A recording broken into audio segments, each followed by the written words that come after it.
ఇంతసేపు విలువైన సమయాన్ని మన కోసం వెచ్చించి ఫోటోలు వీడియోలు ఇన్నిటికి టైం స్పెండ్ చేయడం అంటే మామూలు విషయం కాదు. ప్రతి ఒక్కరి టైం చాలా విలువైనది. మరొకసారి అనేక ధన్యవాదాలు తెలియజేసుకుంటున్నాం సార్.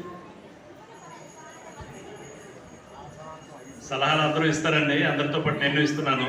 నచ్చితే పాటించండి. నా సలహా అయితే ఖచ్చితంగా పాటించండి. ఏంటి అంటే మన పిల్లలకి ఇప్పుడున్న జనరేషన్ ప్రకారం ఏం మాట్లాడుతున్నారో, ఏం చదువు చదువుతున్నారో ఏంటో కూడా చాలా ఫాస్ట్ అయిపోయింది జనరేషను.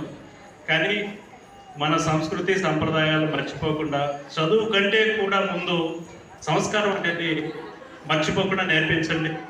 మనమే మర్చిపోతున్న తరుణంలో వాళ్ళకి గుర్తు చేయవలసిన బాధ్యత మనదే. రేపు వాళ్ళు ఎలా ప్రవర్తించినా దానికి బాధ్యత మనమే. అది గుర్తెరిగి పెద్దవాళ్ళ పట్ల సంబోధనలు ఉండట్లా ఎవరికి. ఏంటి బాగున్నారా, గుడ్ మార్నింగ్ అంటారు తప్ప అంకుల్, ఆంటీ, పెద్దమ్మ, పెదనాన్న, బాబాయ్ సంబోధనలతో పాటు సంస్కారం అన్నీ కూడా మర్చిపోకుండా నేర్పించమని నా మనవి. థ్యాంక్స్ అలాట్ మీరు విన్నందుకు.